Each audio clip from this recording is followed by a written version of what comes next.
आज का टॉपिक है एबनॉर्मल यूट्राइन ब्लीडिंग, जिसका सब टॉपिक है मेनोरेजिया और उसको हम हाइपर मेनोरेजिया भी बोल सकते हैं, मेनोरिया या कसरत तम्स।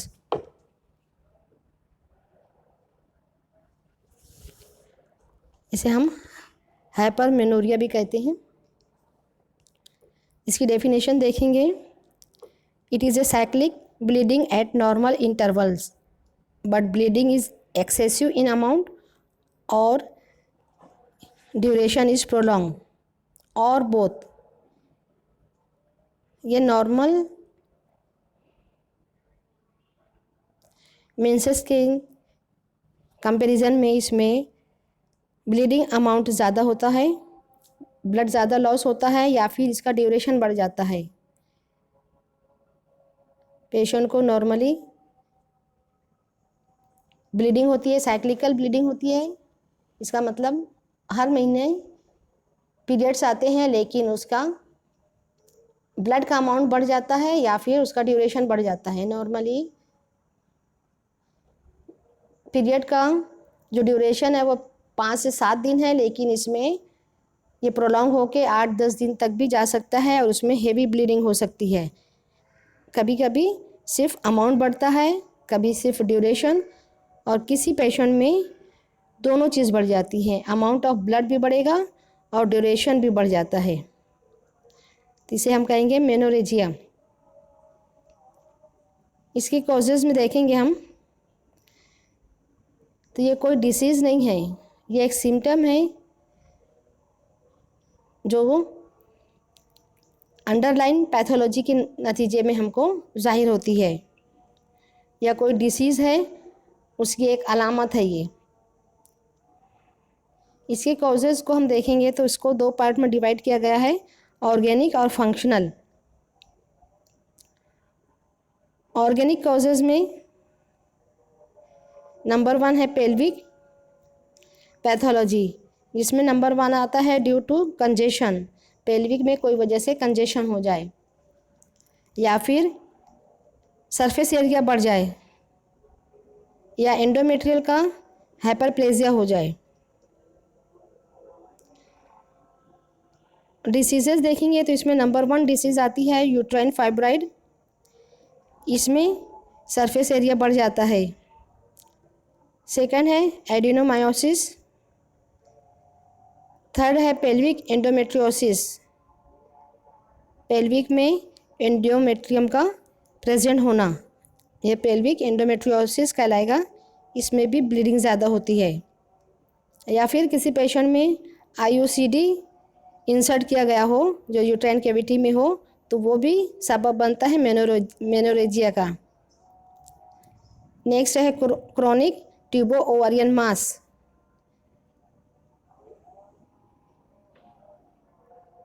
नेक्स्ट है ट्यूबरकुलर एंडोमेट्राइटिस।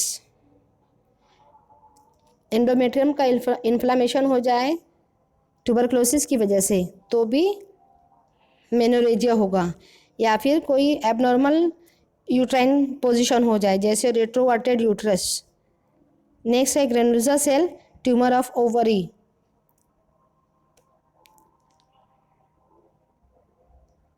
पेल्विक पैथोलॉजी के बाद हम देखेंगे सिस्टेमिक कॉजेज, जिसमें नंबर 1 आता है liver dysfunction, second congestive cardiac failure and third है हाइपरटेंशन। इन सब के नतीजे में भी मेनोरेजिया होगा। नेक्स्ट है एंडोक्राइनल कॉजेज, जिसमें हाइपोथायराइडिज्म एंड हाइपरथायराइडिज्म। थायराइड अगर कम फंक्शन करे या थायराइड का फंक्शन ज़्यादा हो जाए तो दोनों कंडीशन में मेनोरेजिया होता है। नेक्स्ट है ब्लड डिसऑर्डर, जिसमें नंबर 1 है आइडियोपैथिक थ्रोम्बोसाइटोपेनिक परप्यूरा। इसमें थ्रोम्बोसाइट्स का काउंट कम हो जाता है, जिसकी वजह से ब्लड क्लॉट नहीं हो पाता और ब्लीडिंग होती रहती है। इसमें नेक्स्ट डिसीज़ है ल्यूकेमिया, जिसमें ब्लीडिंग फ्रिक्वेंटली हो जाती है। नेक्स्ट डिसीज़ है ऑन विलीब्रांड्स डिसीज़। ये एक ब्लड डिसऑर्डर है जो क्लॉटिंग प्रोटीन के कम होने की वजह से होता है। इसमें भी ब्लीडिंग की टेंडेंसी बढ़ जाती है। इस डिसीज़ में भी मेनोरेजिया होगा। नेक्स्ट है इमोशनल अपसेट। ये भी मेनोरेजिया का सबब बनता है। ऑर्गेनिक के बाद हम देखेंगे फंक्शनल कॉजेज़, जिसमें hypothalamus pituitary ovarian endometrial axis में कोई डिफेक्ट हो जाए, कोई डिस्टर्बेंसेस हो जाए, जिसके नतीजे में मेनोरेजिया होता है। मेनोरेजिया की डायग्नोसिस के लिए हम देखेंगे कुछ पॉइंट जो हेल्पफुल है डायग्नोसिस के लिए, जिसमें नंबर 1 आता है long duration of flow. Bleeding ज़्यादा दिनों तक होती रहे, इसके नतीजे में ब्लड लॉस होगा और ये भी मेनोरेजिया में काउंट होगा। या फिर पैसेज ऑफ बिग क्लॉट्स, बड़े बड़े क्लॉट्स का पास होना। पेशेंट कंप्लेन करेगी कि ब्लीडिंग, मेंस्ट्रुअल ब्लीडिंग में क्लॉट्स ज़्यादा पास होते हैं। या फिर सैनिटरी पैड ज़्यादा इस्तेमाल हुआ हो, ये भी काउंट होता है मेनोरेजिया में। या पेशेंट पेलर हो, ज़्यादा ब्लीडिंग की वजह से HB का लेवल कम हो जाएगा और पेशेंट पेट दिखाई देगी, तो हम पेलर का जब सबब देखेंगे तो वो मेनोरेजिया होगा।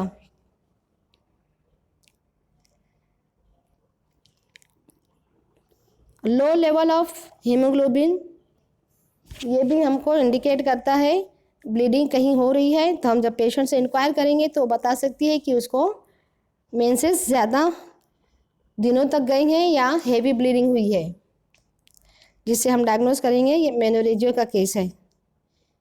नेक्स्ट आता है इसका ट्रीटमेंट।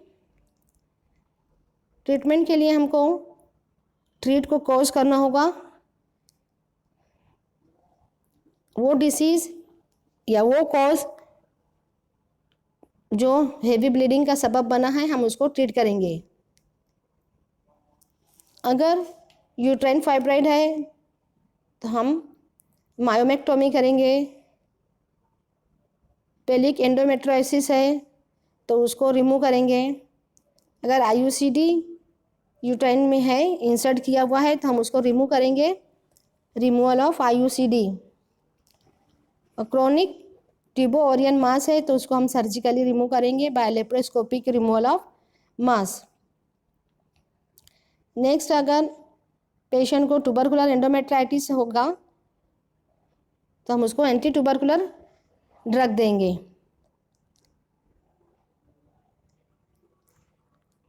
इसी तरह रेट्रोवर्टेड यूट्रस में उसकी पोजीशन को करेक्ट करेंगे।